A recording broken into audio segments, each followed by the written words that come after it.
Hello दोस्तों, आज के जो वीडियो में हम डिस्कस करने वाले हैं management 2 date is management applications. दोस्तों ये आपका फोर्थ सब्जेक्ट होगा TY बैफ सेमेस्टर फिफ्थ का। दोस्तों इसके पहले मैंने 3 वीडियो अपलोड किया है अपने यूट्यूब चैनल पे, अभी तक आपने नहीं देखा है तो आपको इस वीडियो के डिस्क्रिप्शन में आपको लिंक मिलेगी और मैं आई बटन ऐड कर दूंगा, आप जाके देख सकते हो। काफ़ी हेल्पफुल करेगा आपको वीडियो। दोस्तों आज के पूरे वीडियो में मैं आपको बताने वाला हूँ कि कितने मॉड्यूल्स होते हैं, उन मॉड्यूल के सिलेबस आपको क्या पढ़ने होते हैं, एज वेल एज आपको बोर्ड एग्ज़ाम इम्पोर्टेंट क्वेश्चन भी बता दूंगा आपको थोड़े बहुत। और लास्ट में हम डिस्कस करेंगे दोस्तों पेपर पैटर्न क्या होता है मैनेजमेंट एप्लीकेशन 2 का। सारी चीज़ हम डिटेल में कवर करेंगे इस वीडियो में। पूरा वीडियो को आप स्टार्ट टू एंड तक जरूर देखिए। कुछ आप पे क्वेश्चन रहेंगे, कुछ क्वेरी होगी, तो आप वीडियो के एंड में आप जरूर क्वेश्चन आप अपना पूछ सकते हो। ठीक है, वीडियो स्टार्ट करने से पहले अभी तक आपने मेरे चैनल को सब्सक्राइब नहीं किया है तो सब्सक्राइब कर लीजिए और बेल आइकन बटन को भी प्रेस कर लीजिए, क्योंकि आने वाले वीडियो आपको ऐसी हेल्पफुल करते रहेंगे। तो जब भी मैं वीडियो अपलोड करूँ तो आपको सबसे पहले नोटिफिकेशन मेरी मिल जाएगी वीडियो की। ठीक है, अब हम स्टार्ट करते हैं अपना वीडियो। यहाँ पे दिख रहा होगा मॉड्यूल्स। तो दोस्तों चैप्टर्स एंड मॉड्यूल्स सेम होते हैं, तो यहाँ पे आप कंफ्यूज मत होना। ठीक है, सबसे पहले जो आपको दोस्तों चैप्टर आएगा marketing management, second chapter production management, third chapter human resources management और फोर्थ चैप्टर आपको होगा फाइनेंशियल मैनेजमेंट। दोस्तों यही 4 चैप्टर आपको पढ़ाई करना है मैनेजमेंट एप्लीकेशन सेमेस्टर 5 के लिए। ठीक है, दोस्तों अब हम हर चैप्टर के डिटेल में जाते हैं और समझते हैं कि कौन सा क्वेश्चन इंपॉर्टेंट है और आपको पढ़ाई कैसी करनी है अपनी मैनेजमेंट एप्लीकेशन 2। दोस्तों सबसे पहले जो आपको यहाँ पे दिख रहा है फर्स्ट चैप्टर मार्केटिंग मैनेजमेंट, इसमें सबसे पहले आपको meaning and definition of marketing पढ़ के ले लीजिए, क्योंकि हमेशा आप देखोगे बोर्ड एग्जाम के पेपर में मार्केटिंग के बारे में बहुत बार क्वेश्चन पूछ चुका है। जो आपको दिख रहा है 4 पीस ऑफ मार्केटिंग, ये क्वेश्चन बहुत बार पूछ चुका है बोर्ड एग्जाम में। ठीक है, आप अच्छे से पढ़िए मीनिंग एंड डेफिनेशन क्या है मार्केटिंग का, और 4 PS ऑफ मार्केटिंग भी पढ़ के रखिए। इम्पोर्टेंस आप पढ़ लीजिए, क्योंकि ज़्यादा इंपॉर्टेंट क्वेश्चन है, दोनों बोर्ड एग्जाम में पूछता है। ठीक है, उसके बाद दोस्तों यहाँ पे लिखा है प्रोडक्शन मैनेजमेंट में आपको क्या पढ़ाई करना है, मीनिंग एंड डेफिनेशन आपको पढ़ लेना है। कभी कभी पूछ लेता है प्रोडक्ट डेवलपमेंट स्ट्रेटेजी क्या होती है। ठीक है, इसके बाद दोस्तों प्रोडक्ट लाइफ साइकिल बहुत ज़्यादा इंपॉर्टेंट क्वेश्चन है दोस्तों। मार्केटिंग मैनेजमेंट जो फर्स्ट चैप्टर है आपका, इसमें product life cycle important chapter है। ठीक है, और ये जो दिख रहा है आपको ब्रांडिंग मीनिंग, ब्रांडिंग की मीनिंग क्या होता है, उसका फैक्टर इन्फ्लुएंसिंग ब्रांडिंग, ये आप पढ़ लीजिए। कभी कभी 7 और 8 मार्क क्वेश्चन में आपको ये क्वेश्चन पूछ लेता है फैक्टर इन्फ्लुएंसिंग ब्रांडिंग, कौन कौन से फैक्टर इन्फ्लुएंस करते हैं ब्रांडिंग को। एक बार तो 15 मार्क के लिए क्वेश्चन आया था। ठीक है, इंटरनल एक्सटर्नल फैक्टर होते हैं जो इन्फ्लुएंस करते हैं ब्रांडिंग को, तो इसको आप अच्छे से पढ़िए, स्किप करना मत दोस्तों, क्योंकि क्वेश्चन पूछ चुका है एग्जाम में। ठीक है, तो एक बार और अच्छे से आप पढ़ लेना। ठीक है, उसके बाद दोस्तों यहाँ पे लिखा है प्राइस मैनेजमेंट में आपको मीनिंग एंड डेफिनेशन पढ़ लेना है प्राइस मैनेजमेंट का। उसके बाद factor affecting price decision and pricing strategy. दोस्तों देखिए, मैं आपको हमेशा क्यों कहता हूँ कि मीनिंग एंड डेफिनेशन पढ़ के लीजिए, क्योंकि इन केस आपने प्राइसिंग मैनेजमेंट का मीनिंग एंड डेफिनेशन आपको थोड़ा बहुत पता था। ठीक है, थोड़े बहुत आपको फैक्टर अफेक्टिंग प्राइस के जो पॉइंट्स है वो आपको पता है। ठीक है, एग्जाम में आपको क्वेश्चन आ गया, बट आपने पूरा डिटेल में अच्छे से नहीं पढ़े, फिर भी आप इसमें अच्छा मार्क्स स्कोर कर सकते हो। वो कैसे, आप अपना जो क्वेश्चन का जो आंसर होता है आप कैसे स्टार्ट करोगे, मीनिंग डेफिनेशन लिखोगे, उसके बाद आप पॉइंट लिखोगे, पॉइंट के बारे में आप थोड़े बहुत अपने हिसाब से, मतलब आपका माइंड क्या चलता है, आप क्या सोचते हो, वो आप अपना ओन वर्ड से अब लिखोगे, अपना दिमाग लगाओगे, तो डेफिनेटली आपको मार्क्स अच्छा मिलता है। क्योंकि यहाँ पे थ्योरी पेपर में रट्टा तो नहीं मारना है आपको। ठीक है, ऐसा नहीं कि मैं रट्टा मार के बुक आया हूँ, रीड करके आया हूँ पूरा बुक, कॉपी पेस्ट नहीं करना दोस्तों यहाँ पे। ठीक है, कॉपी पेस्ट आपको नहीं करना है, समझ के आप अपना आंसर लिखते हो तो वेल एंड गुड, आपको अच्छा मार्क्स मिलता है यहाँ पे। ठीक है, इसलिए मैं हमेशा कह रहा हूँ कि मीनिंग डेफिनेशन जितने भी क्वेश्चन दिखते हैं वो पढ़ लीजिए, इंपॉर्टेंट होता है।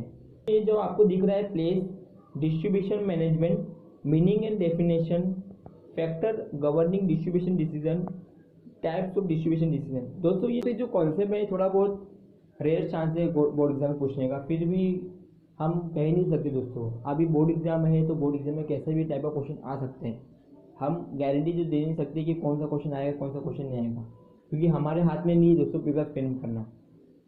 एटलीस्ट आपको क्या करना है, पढ़ के जाना है मीनिंग डेफिनेशन। इससे अच्छा बेटर यही है कि आप थोड़े बहुत क्वेश्चन को पढ़ लेना दोस्तों। एटलीस्ट इतना करना कि आप एग्जाम देने जा रहे हो तो पूरा आपको कॉन्सेप्ट पता होना चाहिए, बस मेरा तो यही कहना है दोस्तों। जैसे कि आपको यहाँ पे दिख रहा है प्रमोशन मैनेजमेंट में meaning, promotion strategy, integrate marketing communication. तो यहाँ पे जो प्रमोशन स्ट्रेटेजी है ना दोस्तों, वो पढ़ लेना, उसका मीनिंग ये पढ़ लेना, क्योंकि कभी कभी क्वेश्चन आता है एग्जाम पॉइंट ऑफ व्यू से देखेंगे तो।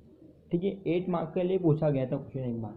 ठीक है, ठीक है, आपको ये दिख रहा होगा केस स्टडी है। तो केस स्टडी क्या है? केस स्टडी कुछ नहीं है, टॉपिक के बारे में थोड़ा बहुत बताया जाता है केस स्टडी क्या है। ठीक है, वो इम्पोर्टेंट कुछ नहीं होता है।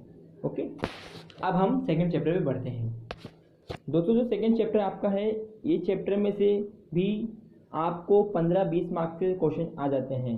देखिए कौन कौन से क्वेश्चन आते हैं, ज़्यादा कर बताता हूँ मैं आपको। मीनिंग एंड डेफिनेशन आपको पढ़ लेना है, प्रोडक्शन मैनेजमेंट के क्या होते हैं, स्कोप ऑफ प्रोडक्शन पढ़ लेना है मैनेजमेंट के, step in production planning and control, कौन कौन से स्टेप होते हैं प्लानिंग एंड कंट्रोल के, तो ये आपको क्या करना है, पढ़ लेना है। उसके बाद दोस्तों जो ये लिखा है मीनिंग ऑफ प्रोडक्टिविटी में, measurement of productivity, measure to increase productivity movement in India. ठीक है, सो आपको यहाँ पे जो दिख रहा है इस सब में से एक क्वेश्चन आने के चांसेस है दोस्तों। मेजरमेंट ऑफ प्रोडक्टिविटी आप पढ़ लेना। ठीक है, इंपोर्टेंट क्वेश्चन दोस्तों यहाँ से भी पूछता है meaning and definition of quality management. Quality management के ऊपर क्वेश्चन भी आया है, TQM पे भी आया है दोस्तों, क्वालिटी सर्कल पे भी कभी कभी पूछा है, और ISO पे भी पूछा है क्वेश्चन। दोस्तों क्वेश्चन कहीं से भी पूछ सकता है, TQM भी पढ़ के रखिए आप, क्वालिटी सर्कल भी पढ़ के रखिए, ISO जो दिख रहा है आपको 9000 और 14000। ठीक है, ये दोनों आप पढ़ लीजिए, दोनों में से पूछता है एग्जाम में, कभी 9000 पूछेगा या फिर कभी कभी 14000 पूछ सकते हैं। आप बोर्ड एग्जाम पेपर दोस्तों, आप पढ़ाई करने से पहले 3 ईयर का बैक पेपर आप देखिए, पेपर पैटर्न क्या है, उस हिसाब से आप अंदाजा मार सकते हो कि कौन सा पेपर पूछ सकता है एग्जाम पॉइंट ऑफ व्यू से। ठीक है, मोस्टली पूछ सकता है, वो आप पता कर सकते हो दोस्तों। यहाँ पे दोस्तों कि लिखा है यहाँ पे इन्वेंट्री मैनेजमेंट के मीनिंग एंड मेथड्स क्या है। तो इन्वेंट्री मैनेजमेंट बहुत रेयर क्वेश्चन है, कभी कभी पूछ लेता है और कभी कभी नहीं पूछता है, तो यहाँ पे 100% चांसेस तो नहीं है एक क्वेश्चन पूछने का। फिर भी जैसे कि मैंने आपको बोला हूँ, आपको कहता हूँ कि मीनिंग पढ़ लीजिए और पॉइंट्स उसके रीड कर लीजिए, एटलीस्ट आप अटेम्प्ट तो कर पाओगे क्वेश्चन को। उसके बाद दोस्तों अगेन केस स्टडी दिया है बेस्ड ऑन अबाउट टॉपिक, तो वो आपको उतना रिलेवेंट नहीं है। ठीक है, अब हम थर्ड चैप्टर में बढ़ते हैं दोस्तों। जो आपका थर्ड चैप्टर है HRM ह्यूमन रिसोर्स मैनेजमेंट, इस चैप्टर पे भी क्वेश्चन आते हैं। तो मैं आपको ये बताना चाहता हूँ कि हर चैप्टर में से क्वेश्चन तो आने वाले हैं, ऐसा ऑप्शन नहीं कि ये क्वेश्चन को हम स्किप करते तो चलेगा क्या, ऐसा कुछ नहीं दोस्तों। आपको हर चैप्टर में से पढ़ाई करना है, हर चैप्टर में से क्वेश्चन आते हैं ही आते हैं। सो सबसे पहले जो चैप्टर आपको दिख रहा है दोस्तों HRM, HRP, HRD दोस्तों, तो ये तीनों कॉन्सेप्ट दिख रहा है आपको, human resource management, human resource planning, human resource development. Concept में से ना एक क्वेश्चन तो आने के चांसेस बहुत ज़्यादा रहते हैं, रेयर क्वेश्चन दोस्तों। ये कॉन्सेप्ट में से आपको एक क्वेश्चन तो मिलेंगे देखने बोर्ड एग्जाम में।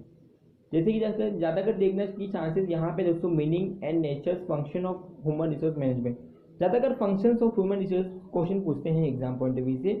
और यहाँ पे आपको दिख रहा होगा ह्यूमन रिसोर्स प्लानिंग में process of human resource planning, process भी पूछा जाता है, 2-3 बार पूछा गया क्वेश्चन प्रोसेस। ठीक है, प्रोसेस आप पढ़ लेना। उसके बाद ह्यूमन रिसोर्स डेवलपमेंट में method of developing human resources. So method कौन कौन से मेथड है डेवलप करते हैं ह्यूमन रिसोर्स में दोस्तों। ये चैप्टर है, ज़्यादा रट्टा मारना नहीं है, ज़्यादा कॉपी पेस्ट भी नहीं करना आपको एग्जाम में, सिर्फ आपको अंडरस्टैंडिंग पावर अच्छा होना चाहिए समझने के लिए। समझ लोगे तो आप अपने ओन से भी लिख लोगे।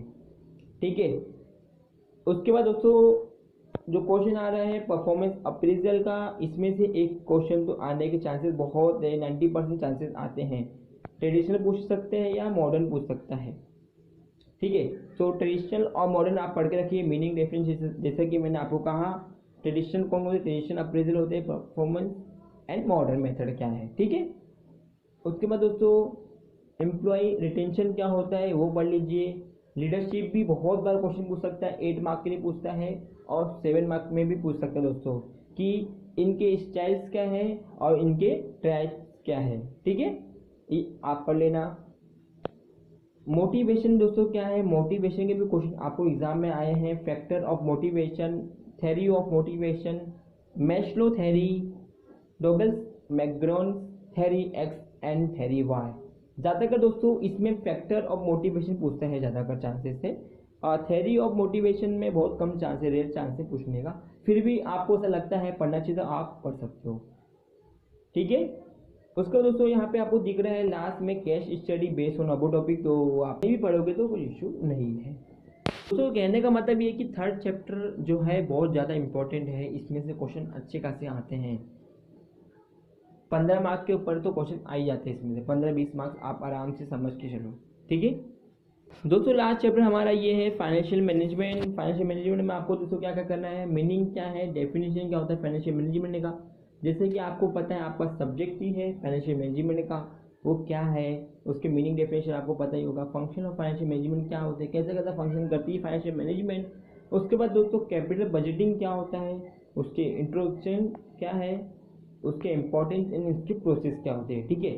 उसके बाद दोस्तों कैपिटल स्ट्रक्चर क्या होता है, उनके मीनिंग, उसके factor affecting capital structure.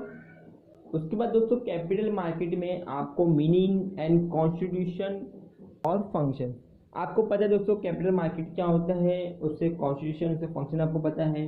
Capital budgeting में आपने सुना है, स्ट्रक्चर भी आपने सुना है।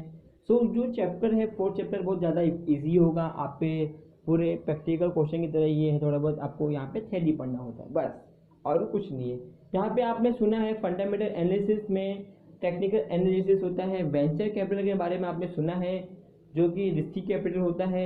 डीमेट अकाउंट आपने सुना है दोस्तों। फ्यूचर्स आपने पढ़ा है, ऑप्शंस भी आपने पढ़ा है, तो आपको यहाँ पे कुछ डिफिकल्टी उतनी नहीं आएगी, ठीक है। As compare to first second third chapter आपको 4th चैप्टर क्या होगा, इजी पड़ेगा, क्योंकि फाइनेंशियल मैनेजमेंट पे रिलेटेड पूरा क्वेश्चन आता है इस पर, ठीक है। आपको जितने भी क्वेश्चन आते हैं पढ़ाई कर थ्योरी के फाइनेंशियल मैनेजमेंट पे आते हैं, तो आपको थोड़े बहुत पता होगा इसमें से। दोस्तों ज़्यादा का इसमें वेंचर कैपिटल और डीमेट अकाउंट भी पूछ सकते हैं शॉर्ट नोट में, जो आपको क्वेश्चन नंबर 5 में जो आते हैं शॉर्ट नोट के, उसमें ज़्यादा का चांसेस है ये पूछने का, ठीक है। फ्यूचर्स और ऑप्शन आप पढ़ लीजिए दोस्तों। Future option, venture capital, demat account, ये चारों में से ना एक क्वेश्चन तो आने के चांसेस है शॉर्ट नोट में है, ये क्वेश्चन नंबर 5 के, ठीक है। उसके ऊपर भी पूछ सकते हैं, क्वेश्चन नंबर 1 2 3 4 में भी पूछ सकते हैं, तो कुछ नहीं, बट ज़्यादातर रेट चांसेस है यहाँ पे क्वेश्चन नंबर 5 में पूछते हैं, ठीक है।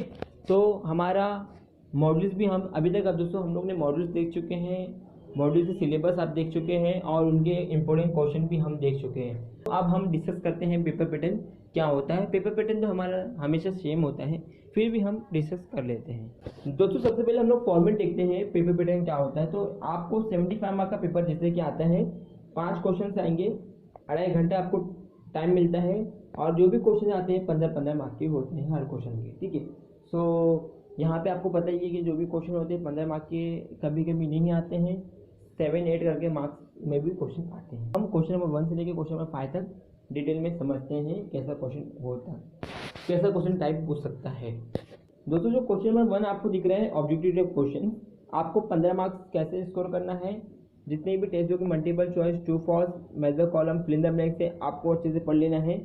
और साथ साथ में जो आपने कॉन्सेप्ट भी पढ़ा है, जैसे कि वेंचर कैपिटल क्या होता है, डीमेट अकाउंट क्या होता है, वो सब के कॉन्सेप्ट के बीच बीच में, वो सब के कॉन्सेप्ट के बीच बीच में से भी क्वेश्चन आते हैं ऑब्जेक्टिव टाइप क्वेश्चन में, ठीक है।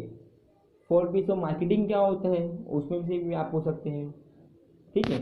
तो आप अच्छे से पढ़ाई किए हो, साल भर अपनी मेहनत कर रहे हो दोस्तों, आपने अपना टाइम दिया है सेमेस्टर 5th में अपने मैनेजमेंट एप्लीकेशन पे, तो आपको 15 मार्क कोई नहीं रोक सकता आने से, ठीक है।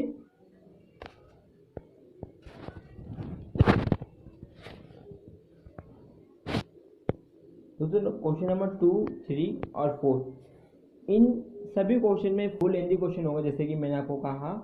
आपको दोस्तों कैसा होगा बताओ, तो आपको यहाँ पे दोस्तों 15 मार्क का क्वेश्चन भी हो सकता है, जैसे कि meaning and definition of 4 P's of marketing and its importance, ऐसे क्वेश्चन टाइप पूछ सकते हैं आपको क्वेश्चन नंबर 2 के 1 में। उसके बाद दोस्तों आपको जो है लीडरशिप स्टाइल क्या होते हैं ये भी आपको पढ़ सकते हो। उसके बाद ह्यूमन रिसोर्स मैनेजमेंट क्या होता है, ह्यूमन रिसोर्स डेवलपमेंट क्या होता है, ह्यूमन रिसोर्स प्लानिंग क्या होता है, वो भी आपको क्वेश्चन आ सकते हैं यहाँ पे। उसके बाद दोस्तों कौन कौन से फैक्टर अफेक्टिंग करते हैं ब्रांडिंग को, वो भी आपको पढ़ सकते हो। ठीक है, तो ये सब आपको क्वेश्चन आपको पूछ सकते हैं क्वेश्चन नंबर 2 से लेके क्वेश्चन नंबर 4 तक। ठीक है, सो आपको अच्छे से पढ़ाई करना है, अपना बेस्ट अच्छा देना है एग्ज़ाम में। कुछ भी आपको नर्वस फील नहीं करना दोस्तों, आपको डर नहीं लगना चाहिए, आप स्ट्रेस नहीं होना चाहिए, आपको कुछ भूलना नहीं दोस्तों। आप अपने माइंड को रिमाइंड करिए मन में ही, आप कुछ कंफ्यूज मत होना अपने आप को। ठीक है, ये सब नहीं होगा तो आपका पेपर 100% बैठ जाएगा। ठीक है, अच्छे से आप पेपर दीजिए दोस्तों, डेफिनेटली आप अच्छा मार्क्स स्कोर कर सकते हो थ्योरी पेपर में। दोस्तों लास्ट में जो आपका होता है क्वेश्चन नंबर 5 में थ्योरी क्वेश्चन जो होता है, जैसे कि मैंने आपको कहा हमेशा कहता हूँ 8 और 10 मार्क का क्वेश्चन आपको आता है। जैसे कि फॉर एग्जांपल आपको यहाँ पे क्वेश्चन आते हैं कैपिटल मार्केट के बारे में क्वेश्चन आ गया, और एक क्वेश्चन आपको दोस्तों आ गया प्रमोशन स्ट्रेटेजी के बारे में। तो आपको कैपिटल मार्केट के बारे में पता है, आप लिख सकते हो, बट प्रमोशन स्ट्रेटेजी के बारे में नहीं पता है, तो आप क्या करो स्किप कर दीजिए। क्वेश्चन नंबर 5 के शॉर्ट नोट में आइए, यहाँ पे आपको 5 शॉर्ट नोट दिया रहेगा। 5 शॉर्ट नोट में दोस्तों आपको आते हैं ऑप्शंस क्या होते हैं, वेंचर कैपिटल क्या है, डीमेट अकाउंट क्या है, ये 3 क्वेश्चन आपको दिख रहे हैं, तो आप तीनों को अटेम्प्ट कर लीजिए, क्योंकि आपने तीनों को पढ़ के आया था और तीनों का आप आंसर लिख सकते हो अच्छे वे में। ठीक है, सो आपको अच्छे मार्क्स मिल जाएंगे, 15 मार्क्स में से आपको 12-13 मार्क्स तो आपके कहीं नहीं है। ठीक है दोस्तों ये था पूरा पेपर पैटर्न। कुछ आपको कन्फ्यूजन अभी भी लग रहा है तो आप डेफिनेटली आप कमेंट कर सकते हो मुझे अपने यूट्यूब चैनल पे। और दोस्तों मेरा वीडियो ज़्यादा से ज़्यादा दोस्तों शेयर करिए, क्योंकि आपको भी हेल्प हो रही तो आप दूसरों को भी हेल्प करिए ज़रूर।